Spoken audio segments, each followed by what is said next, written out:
जय माता दी, जय माँ कामाख्या। कामाख्ये वरदे देवी नीलपर्तवासिनी त्वं देवी जगत माता योनि मुद्रे नमस्तुते। कामाख्ये काम संपन्ने कामेश्वरी हर प्रिय कामनाम देहि में नित्यम कामेश्वरी नमस्तुते। कामदे काम रूपस्ते सुभगे सुर सेविते करोमि दर्शन देव्यम सर्वकामार्थ सिद्धये। ओम महेशानी महामाये चामुंडे मुंडमालिनी आयु आरोग्य ऐश्वर्य देहि में देवी परमेश्वरी। ओम जयंती मंगला काली भद्रकाली कपालिनी दुर्गा क्षमा शिवा धात्री स्वाहा सदा नमस्तुते। ओम सर्वमंगल मांगल्ये शिवे सर्वासाधिके शरण्ये त्र्यंबके गौरी नारायणी नमस्तुते। दुर्गति नाशिनी दुर्गा जय जय, काल विनाशिनी काली जय जय, उमा रमा ब्रह्माणी जय जय, सीता राधा रुक्मणी जय जय। महालक्ष्मी नमस्तुभ्यं नमस्तुभ्यं, सुरेश्वरी हरि प्रिय नमस्तुभ्यं नमस्तुभ्यं, दयानिधि काली काली महाकाली काली के पापनाशिनी खड़ग हस्ते मुंड हस्ते काली काली नमस्तुते। काली काली महाकाली काली के परमेश्वरी सर्वानंद करी देवी नारायणी नमस्तुते। नीलहार हार धन सार सुधाकरम भा कल्याणम दाकनक चंपक धाम्बुषाम हुतुंग पिन कुचकुंभ मनोहरांगी वाणी नमामि मनसा वत्सा विभूत्ये। ओम ऐं सरस्वत्यै नमः। ओम ह्रीं दुर्गाय नमः। या ज्वल जल प्रज्वल अग्नि रूपाय ओम होम ह्रीं श्रीं ज्वाला देवी नमो नमः। हम हनुमते रुद्रात्मका हुम फट। ओम त्र्यंबकम जजामहे सुगंधिम पुष्टिवर्धनम उर्वारुकमिव वंदनानि मृत्योर्मुक्षीयमामृतात्। ओम भूर्भुवः स्वः तत्सवितुर्वरेण्यं भर्गो देवस्य धीमहि धियो यो नः प्रचोदयात्। ओम बम भैरवाय नमः। ओम चम छत्रपालाय नमः। माँ भगवती जगत जननी आद्य शक्ति भवानी आपको सुखी रखे, स्वस्थ रखे, प्रसन्न रखे। सत्यवाणी चैनल के कुछ सदस्यों के द्वारा प्रश्न किए जाते हैं, उनमें से कुछ प्रश्नों के उत्तर हम आपको दे रहे हैं। हो सकता है कुछ हमारे सत्यवाणी चैनल के सदस्य हमारे प्रश्न, आपके द्वारा किए गए प्रश्न का उत्तर से संतुष्ट न हो तो दोबारा से प्रश्न कर सकते हैं। इसी तारतम्य में आपके प्रश्नों का जवाब यदि आप इन 8-10 मंत्रों को रोजाना जप करते हो, कम से कम 1 घंटा सवेरे ब्रह्म मुहूर्त में और 1 घंटा शाम को सूर्यास्त के समय पे, तो आपकी समस्या का हल निश्चित मिलेगा। क्योंकि आप उस इन मंत्रों में महाकाली, महालक्ष्मी, महासरस्वती तीनों को याद करते हो, और जब इन तीनों को याद किया जाता है तो कुल देवी का स्वतः स्मरण हो जाता है। भोलेनाथ का स्मरण हो जाता है, तो आपकी समस्या का निदान अवश्य बहुत जल्दी हो जाएगा यदि आप रोजाना इन मंत्रों को जप करना प्रारंभ कर दिया तो। या फिर आप रोजाना ओम श्रीमन महागणाधिपते नमः, ओम उमा महेश्वराभ्यो नमः, ओम शची पुरंदराभ्यो नमः, ओम वाणी हिरण्यगर्भाभ्यो नमः, ओम लक्ष्मी नारायणाभ्यो नमः, ओम कुल देवताभ्यो नमः, ओम इष्ट देवताभ्यो नमः, ओम ग्राम देवताभ्यो नमः, ओम स्थान देवताभ्यो नमः, ओम स्थापित देवताभ्यो नमः, ओम सर्वेभ्यो देवेभ्यो नमः, ओम सर्वेभ्यो तीर्थेभ्यो नमः, ओम सर्वेभ्यो ब्राह्मणेभ्यो नमः, ओम सर्वेभ्यो ऋषिभ्यो नमः, ओम सर्वेभ्यो सिद्धाय नमः, ओम नवग्रह देवताभ्यो नमः, ओम वास्तु देवताभ्यो नमः, ओम गुरुभ्यो नमः, ओम मातृ चल कमलेभ्यो नमः, ओम पितृभ्यो नमः, ओम रिद्धि सिद्धि बुद्धि सहिता श्रीमन महागणाधिपते नमो नमः। यदि आपने इन 21 देवी देवताओं के नाम भी रोजाना लेना चालू कर दिया तो भी आपकी समस्या का निदान अवश्य होगा। परंतु आप इतने ज्यादा व्यस्त हो कि ईश्वर का नाम लेने की फुर्सत नहीं है, परंतु समस्या सहन करने का समय आपके पास में है, कष्ट सहन करने का समय है आपके पास में। कष्ट सहन करने के लिए आप पैसे बर्बाद कर सकते हो, डॉक्टरों को पैसे दे सकते हो, पूजा पाठ में पैसे बर्बाद कर सकते हो, परंतु ईश्वर का नाम नहीं लोगे। इसलिए सत्यवाणी चैनल के जितने भी सदस्य हैं उनको इन मंत्रों का और इन नामों का रोजाना कम से कम 1 घंटा सवेरे और 1 घंटा जप अवश्य करना चाहिए, और हो सके तो महीने में 1 बार बैठ करके इन्हीं नाम से, इन्हीं मंत्रों से हवन भी करना चाहिए। तो आपके कुल देवी देवता, आपके इष्ट देवता निश्चित तौर से आपकी समस्या का हल करने के लिए आपको किसी न किसी योग्य व्यक्ति तक पहुंचा देंगे और आपकी समस्या अवश्य हल होगी। परंतु आप कहेंगे हमारे पास समय नहीं है, और यदि आपके पास ईश्वर के लिए समय नहीं है तो ईश्वर आपके लिए फ्री नहीं बैठा हुआ है। इसलिए आप जिंदगी भर फिर कष्ट परेशानी में ही जिंदगी आपकी गुजर जाती है, लड़ाई झगड़ा करते हुए आपकी जिंदगी गुजर जाती, क्लेश अशांति करते हुए आपकी जिंदगी गुजर जाती है। इसलिए इन मंत्रों का जप अवश्य करें। यदि किसी मनुष्य को नींद नहीं आती हो, यदि किसी मनुष्य को सिर बहुत भारी रहता हो, हाथ पैर में जकड़न रहती हो, उसको कमजोरी रहती हो और कोई भी कार्य करने की इच्छा न होती हो, पड़े रहने की इच्छा होती हो, महीने महीने भर तक 15-20 दिन तक नहाने की इच्छा न होती हो, इसका अर्थ यह है कि ऊपरी बाधा लगी हुई है और वो तोड़ना भी नहीं चाहता। आलस्य की प्रवृत्ति इतनी ज्यादा हो जाती है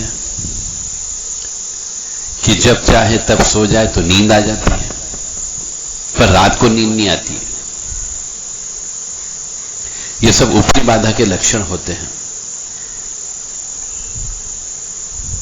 परंतु ऊपरी बाधा जब लग जाती है तो मनुष्य के पास धन की कमी होने लगती है, और जब तक धन की कमी पूर्ण रूप से हो जाती है उसके बाद उसे पता लगता है कि मेरे ऊपर कोई न कोई तंत्र मंत्र काला जादू हो गया। जब घर के अंदर बर्तन बजने लगते हैं, जब घर के अंदर से कोई आवाजें आने लगती है, घर के अंदर परछाई नजर आने लगती है, तब पता लगता है कि ऊपरी बाधा है, कोई न कोई तो घर के अंदर है जो अदृश्य रूप से रह करके हमको परेशान कर रहा है।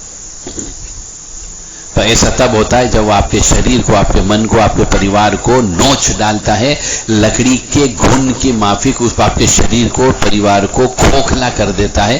तब पता लगता है कि हाँ, कोई न कोई अदृश्य शक्ति घर में है। तो जब आपको ज्ञान मिले, जब आपको पता चले तो तुरंत इसका इलाज करवा लें।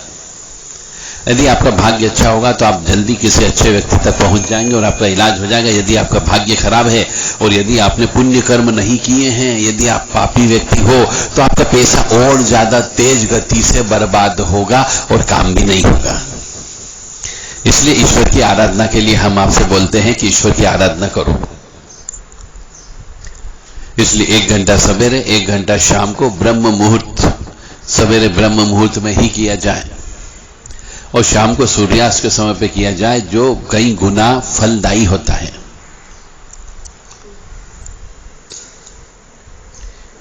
आपने दुकान खोल ली, व्यवसाय खोला और नहीं चल रहा हो, यह भी समस्या बहुत लोगों की है। हो सकता है आपने जो दुकान खोली वो गलत मुहूर्त के अंतर्गत दुकान खोल ली हो, गलत समय पे दुकान का उद्घाटन कर दिया। जैसे बहुत से लोग नवरात्रि में दुकान का उद्घाटन करते हैं, जबकि नवरात्रि में दुकान, मकान, विवाह किसी प्रकार का कोई मुहूर्त ही नहीं होता है।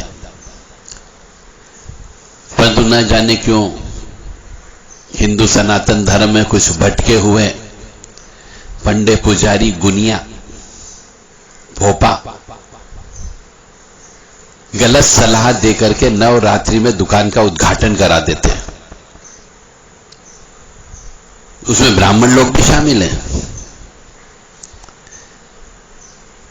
माताजी के दिन है ये कह करके मकान का उद्घाटन करा देते हैं। अरे माताजी के दिन का मतलब हो गया आपको माताजी की भक्ति करके शक्ति प्राप्त करना है, इसलिए नवरात्रि बनाई गई। दुकान उद्घाटन या मकान उद्घाटन के लिए नवरात्रि नहीं बनाई गई है, परंतु फिर भी जिनको ज्ञान नहीं है, और यदि आपका भाग्य खराब है, यदि आपके भाग्य में राहु और शनि लगा हुआ हो, केतु लगा हुआ है, तो वो तो पैसे के लिए तड़पाएगा। तो आपका जो व्यवसाय आपने खोला है, गलत समय पे गलत मुहूर्त में उद्घाटन करने से, गलत नक्षत्र में उद्घाटन करने से आपका व्यवसाय नहीं चलता है। इसलिए यदि आप बीमार पड़ जाते हो, यदि आपको कमजोरी महसूस होने लगती है, तो आप किसी अच्छे डॉक्टर के पास जाते हो कि कोई गोली दवाई देगा अच्छी, जिससे मेरे शरीर में एनर्जी आएगी। अच्छे डॉक्टर को पकड़ते हो, छोटे मोटे डॉक्टर के पास नहीं जाते, कोई गलत इंजेक्शन ना लगा दे, गलत गोली ना दे दे, क्योंकि शरीर का मामला है, आपकी आत्मा का मामला है। इसी प्रकार जो आपकी जिंदगी है, जिससे आपका जीवन चलेगा, व्यवसाय या दुकान, उसमें भी अगर आपको मुहूर्त निकलवाना हो तो किसी अच्छे डॉक्टर के पास जाना चाहिए, यानी अच्छे ज्योतिषाचार्य के पास जाना चाहिए, अच्छे मुहूर्त वाले के पास जाना चाहिए। छोटे मोटे टटपुंजे, कम पढ़े लिखे ब्राह्मण पंडित पुजारी के पास नहीं जाना चाहिए। वो दक्षिणा नहीं मांगेगा, आप अपनी श्रद्धा से 100-200 रुपए दे दोगे तो ले लेगा, परंतु गलत मुहूर्त निकाल के दे देगा। हो सकता है आपने जब दुकान का मुहूर्त किया हो, उद्घाटन किया हो, उसी दिन आपका पड़ोसी, आपका कॉम्पिटिटर, जिसकी दुकान आपके सामने हो, जो दुकान आपने खोली वो पड़ोसी में भी दुकान हो सकती है, आपके सामने हो सकती है, आपकी गली मोहल्ले में हो सकती है, आपके किसी भाई बंधु की भी हो सकती है। वो उद्घाटन के दिन आकर के आपकी दुकान के अंदर कुछ नकारात्मक ऊर्जा भी छोड़ा जा सकता है। आपकी दुकान या व्यवसाय में हो सकता है उद्घाटन के दिन आकर के वो शमशान की राख छोड़ दे, शमशान से हड्डी ला करके आपके यहां पर छोड़ दे, आपको पता ही नहीं चलेगा, आपको आव भगत में लगे रहोगे। हो सकता है आपका पड़ोसी ही, आपके परिवार का सदस्य ही जो आपसे जलता है कि अरे इनकी दुकान खुल रही है, वो आपके यहां चौकी बिठा सकता है, तांत्रिक बंधन कर सकता है। और हो सकता है कुछ मनुष्यों को ज्ञान नहीं चाहिए कि आजकल आधुनिक माहौल में मनुष्य जी रहा है, तो मकान दुकान का उद्घाटन करते समय हवन पूजन या पूजा करवाते हैं। तो उस पूजा में जो स्त्रियां होती घर परिवार की सदस्य की, वो यदि मासिक धर्म की अवस्था में भी पूजा में बैठ जाती है, इसलिए भी दुकान नहीं चलती है। उस दुकान के अंदर उद्घाटन करने वाले दिन ही मासिक धर्म से युक्त स्त्री यदि पूजा में बैठ जाती हो, वहां पे चली जाती हो और वो पूजन स्थल को छू लेती हो, तो उस दुकान के ऊपर गंदी नामक चीज पहले दिन से ही अटैक कर देती है।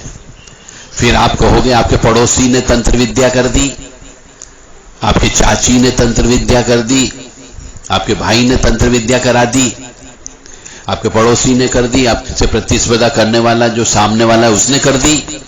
इल्जाम अपन दूसरों पर लगाने में बिल्कुल भी हिचकिचाते नहीं, जबकि गलती स्वयं करते हैं। इसलिए जब भी मकान का उद्घाटन करो, दुकान का उद्घाटन करो, व्यवसाय का उद्घाटन करो, फैक्ट्री का उद्घाटन करो, तो कभी भी किसी भी स्त्री को प्रवेश मत दो।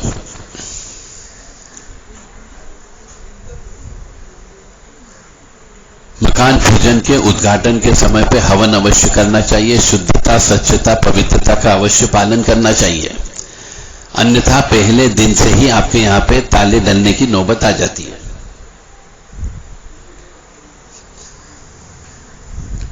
साधना जो होती है वह आसान नहीं होती है। सभी साधना कठिन होती है, चाहे किसी की भी करो। साधना का मतलब होता है उस शक्ति को,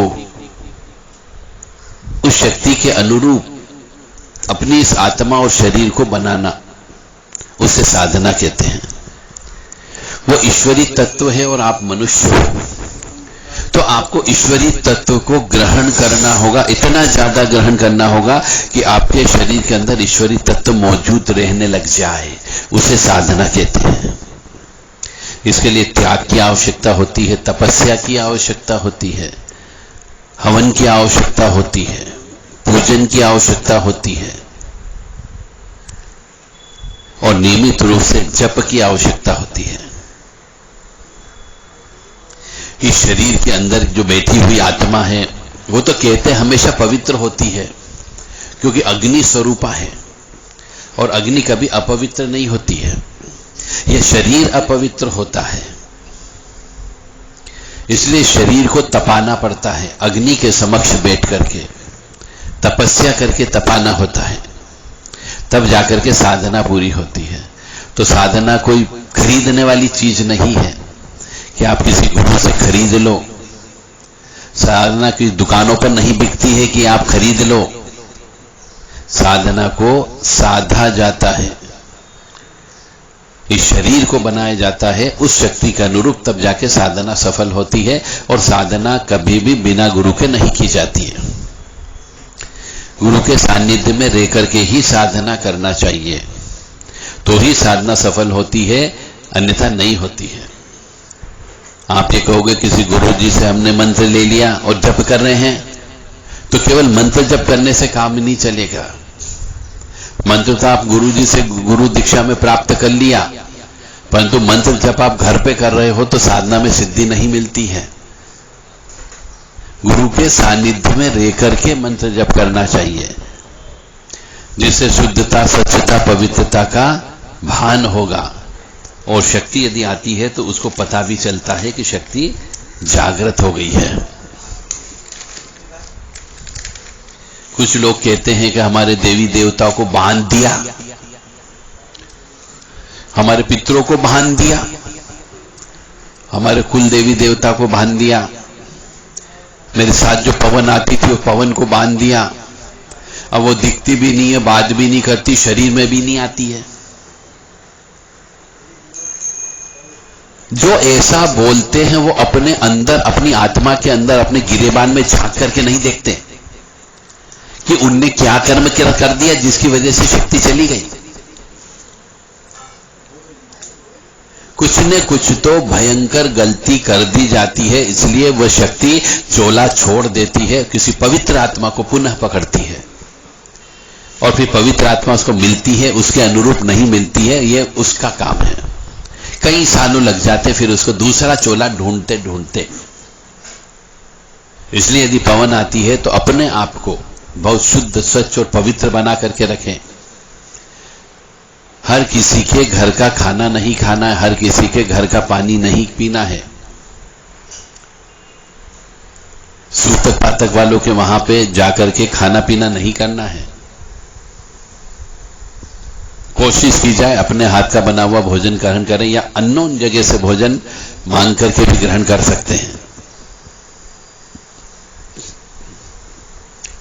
देवी देवता को कीला नहीं जा सकता,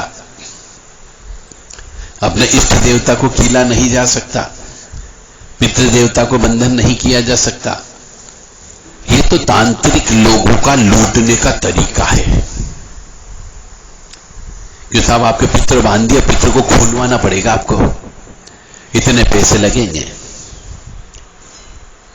अरे पितृ हवा है, आत्मा है। कुल देवी देवता को बांध दिया, कुल देवी देवता भी आत्मा है। आपके शरीर का बंधन कर दिया गया, ये बोलिए आपकी आत्मा का बंधन कर दिया गया, ऐसा होता है। आपने शरीर के अंदर अशुद्धता ग्रहण कर ली, इसलिए उन्होंने आपका चोला छोड़ दिया और आप इल्जाम लगाते हो अपने कुल देवी देवता पर, पितरों पर कि आपका बंधन हो गया, किसी ने बांध दिया। पितृ नहीं बंधते हैं और कुल देवी देवता भी नहीं बंधते हैं।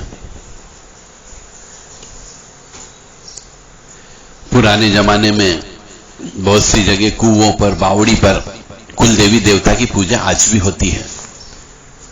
तो वो कुल देवी देवता की पूजा कुआ बावड़ी में इसलिए की जाती है कि जब पुराने जमाने के आक्रांताओं द्वारा, आताताइयों द्वारा जब मूर्ति की खंडित की जा रही थी, मूर्ति पूजा का विरोध किया जा रहा था, तो जो कुल देवी देवता के नाम से मूर्तियां रखी हुई थी घरों में, या चबूतरों में या मंदिरों में उन मूर्तियों को उठा करके कि वो खंडित न हो जाए, धर्म प्रेमी बंधुओं के द्वारा कुएं बावड़ी में डाल दी गई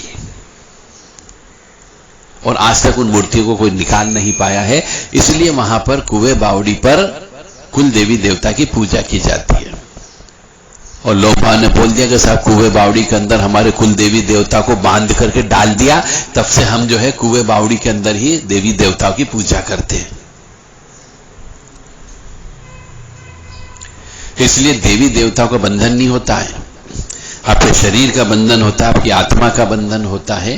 आप पापी व्यक्ति हो तो आपके शरीर में कभी भी देवी देवता नहीं आएंगे, और यदि देवी देवता आए भी तो निकृष्ट देवी देवता, जिसको निकृष्ट पवन कहते हैं, वह आती है।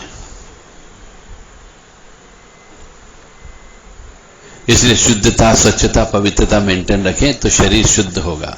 और यदि एक बार किसी पवन ने आपका शरीर छोड़ दिया तो दोबारा से वह शरीर में नहीं आती है। बहुत से लोग कहते हैं हमें अपने कुल देवी देवता का पता नहीं है। तो कुल देवी देवता का पता करने के लिए मनुष्य को रोजाना श्री दुर्गा सप्तशती का पाठ, यदि संस्कृत में पढ़ना आता हो तो संस्कृत में पाठ करें, यदि नहीं आता है तो हिंदी में संस्कृत का पाठ करें। दुर्गा सप्तश्लोकी, अर्गला, कीलक, कवच और न्यास और कुंजिका स्त्रोत और 13 अध्याय ये रोजाना पाठ करना है। उसे अनवरत जब तक कि कुल देवी देवता की छवि सपने में आकर के न बात करे। और समय समय पर दशांश हवन अवश्य करता रहे तो उसको कुल देवी देवता तक वो अवश्य पहुंच जाएगा, उसको इस चीज का ज्ञान भी हो जाएगा। यही सटीक मार्ग है। यदि कोई मनुष्य और कुल देवी देवता का पता करने के लिए उसे 52 शक्ति पीठ जो हमारे बनाए गए हैं, मुख्य जहां पर माता सती के अंग गिरे हुए हैं, वहां पर जाकर के पूजन अर्चन करना चाहिए। वहां पे 1-2 रात रुक करके पाठ करना चाहिए, तो निश्चित तौर से कुल देवी देवता तक वह मनुष्य अवश्य पहुंच सकता है। यदि किसी मनुष्य को दुकान पर बैठने पर, व्यवसाय स्थल पर जाने पर, कार्यालय के अंदर या नौकरी करने में चैन नहीं मिलता है, मन में उच्चाटन होता है, मन नहीं लगता है, न खाने में मन लगता है और न सोने में चैन मिलता है, तो मान करके चलो उस मनुष्य के ऊपर ऊपरी बाधा कर दी गई है, ऊपरी बाधा लग गई है। किसी ने तांत्रिक क्रिया कर दी है कि वह व्यक्ति घर बैठा रहे, काम न करे, जिसके यहां जा रहा है वहां से उसको झगड़ा हो जाए ताकि उसकी सर्विस छूट जाए और बर्बाद हो जाए। इसे हम उच्चाटन की क्रिया कहते हैं। हो सकता है एक ड्राइवर हो तो वो कार में बैठने के बाद उसको मन उच्चाटन लगता हो, घबराहट लगती हो, कार चलाने में मन नहीं लगता हो, ड्राइवरी करने में मन नहीं लगता हो। यदि एक मनुष्य कहीं पर काम करता हो तो उसके मन में काम में मन नहीं लगता, अच्छे से काम नहीं कर पाता, नुकसान करता है, तो उसकी सर्विस चली जाती है। तो जब ऐसा किसी मनुष्य को होने लग जाए कि कार्यालय में मन न लगे, व्यवसाय स्थल में मन न लगे, नौकरी के अंतर्गत मन न लगे, दुकान पर मन न लगे, उसके कहीं पर भी चैन न मिले, तो मान करके चलो ऊपरी बाधा लग चुकी है। इसका इलाज कराना चाहिए किसी अच्छे मनुष्य तक पहुंच करके। अब आप कहेंगे आप इलाज क्यों नहीं बोल रहे हो? तो हर प्रकार की तंत्र क्रिया के लिए अलग अलग इलाज होता है। यदि किसी को भूत लग गया हो, प्रेत लग गया हो, चुड़ैल लग गई हो, डाकन लग गई हो, जिंद लग गया हो, जिन्नात लग गया हो, खब्बीस लग गया हो, उच्चाटन की क्रिया कर दी गई हो, मारण क्रिया कर दी गई हो, मूठ चला दी गई हो, चौकी चला दी गई हो, मोहन का काम कर दिया गया हो, वशीकरण का काम कर दिया गया हो, तो सब जितने भी मैंने नाम लिए हैं, इन सब काम करने के लिए, इनको हटाने के लिए अलग अलग क्रिया होती है। तो आपको किसी एक्सपर्ट के पास जाना होगा, वही आपकी इन समस्या को दूर कर सकता है। और मनुष्य को, हिंदू सनातनी मनुष्य को अपने धर्म पुराणों का पाठ करना चाहिए। वो न तो रामायण जी पढ़ता है अर्थ सहित और न गीता जी पढ़ता है अर्थ सहित, तो उसको ईश्वर कहां से कृपा कैसे प्राप्त होगी ईश्वर की, यदि वो अपने घर में के अंदर धर्म ग्रंथों का पाठन नहीं करता हो। तो यदि घर के अंदर सुख समृद्धि, यदि शांति चाहिए, निरोगी काया चाहिए, बच्चे आपके कहे अनुसार चले, तो आपको घर के अंदर धर्म ग्रंथों का पाठ करना चाहिए और समझना चाहिए और अर्थ सहित पाठ करना चाहिए। पाठ करके अपने परिवार के सदस्यों को भी सुनाना चाहिए, क्योंकि हमारे ग्रंथों में, पुराणों में, वेदों में, या कह लीजिए रामायण जी में, गीता जी में, भागवत जी में बहुत सारे मंत्र भी दिए गए, मंत्रों का प्रयोग भी दिया गया, स्तुतियां भी दी गई, स्तुति का अर्थ भी बताया गया है और कौन सी स्तुति बोलने पर आपको क्या चीज की प्राप्ति हो सकती है। हर चीज का इलाज हमारे ग्रंथों में है, परंतु हम लोगों ने ग्रंथों को छोड़ दिया। हम सिर्फ पैसे के पीछे भाग रहे हैं और आप पैसे के पीछे भाग रहे हो, पैसा आपसे आगे 10 कदम आगे भाग रहा है और आपकी जिंदगी बर्बाद हो रही है। इसलिए ग्रंथों का पाठ करें,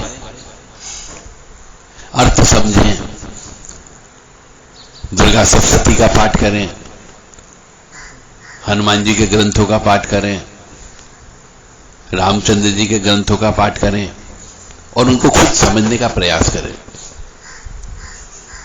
तथाकथित कथावाचकों के द्वारा जो विश्लेषण किया जाता है, कई बार वो विश्लेषण बहुत ही उच्च कोटि का होता है और कई बार विश्लेषण ऐसा होता है जो कहीं से कहीं तक उसके लिए लागू ही नहीं होता है। तो ऐसे विश्लेषणों को न सुने, ऐसी व्याख्या को न सुने, क्योंकि इसके लिए कोई डिग्री डिप्लोमा तो है नहीं सरकार की तरफ से। एक श्लोक है, 10 व्यक्ति 10 प्रकार से व्याख्या कर रहे हैं, 10 अर्थ निकाल रहे हैं, तो व्यक्ति मति भ्रम हो रहा है उसका, और इस मति भ्रम के चलते ही धर्म जो है कम होता जा रहा है, धर्म में कमी होती जा रही है, मनुष्य में अविश्वास की भावना बढ़ती जा रही है कि मैं किसका सही मान करके चलूं। इसलिए खुद पाठन पठन कर अर्थ समझने का प्रयास करें। जय माता दी, जय मां कामाख्या। मैं पुनः कहूंगा, मनुष्य को 20-21 नाम जो मैं अब बोलने जा रहा हूं दोबारा से, उनका अवश्य रोजाना 1 घंटा सवेरे 1 घंटा शाम को जप करे तो निश्चित तौर से ईश्वरी शक्ति की कृपा आप प्राप्त कर सकते हैं और घर से नकारात्मक ऊर्जा को दूर कर सकते हैं। ओम श्रीमन महागणाधिपते नमः, ओम उमा महेश्वराभ्यो नमः, ओम सची पुरंदराभ्यो नमः, ओम वाणी हिरण्यगर्भाभ्यो नमः, ओम लक्ष्मी नारायणाभ्यो नमः, ओम कुल देवताभ्यो नमः, ओम इष्ट देवताभ्यो नमः, ओम ग्राम देवताभ्यो नमः, ओम स्थान देवताभ्यो नमः, ओम स्थापित देवताभ्यो नमः, ओम सर्वेभ्यो देवेभ्यो नमः, ओम सर्वेभ्यो तीर्थेभ्यो नमः, ओम सर्वेभ्यो ब्राह्मणेभ्यो नमः, ओम सर्वेभ्यो ऋषिभ्यो नमः, ओम सर्वेभ्यो सिद्धाय नमः, ओम नवग्रह देवताभ्यो नमः, ओम वास्तु देवताभ्यो नमः, ओम गुरुभ्यो नमः, ओम पितृभ्यो नमः, ओम मातृजन कमलेभ्यो नमः, ओम रिद्धि सिद्धि बुद्धि सहिता मन महागणाधिपते नमो नमः। ऐसे ये 21 नाम है, इनको आप याद कर लें, कंठस्थ कर लें और रोजाना जप करें। जय माता दी, जय मां कामाख्या। मां भगवती जगत जननी आद्य शक्ति भवानी, आह्लादिनी शक्ति, कष्ट निवारिणी, दुख निवारिणी, महिषासुर मर्दिनी, चंडमुंड नाशिनी, शिवाहिनी, क्लेश नाशिनी, पाप नाशिनी, दरिद्र नाशिनी आपको सुखी रखे, स्वस्थ रखे, प्रसन्न रखे।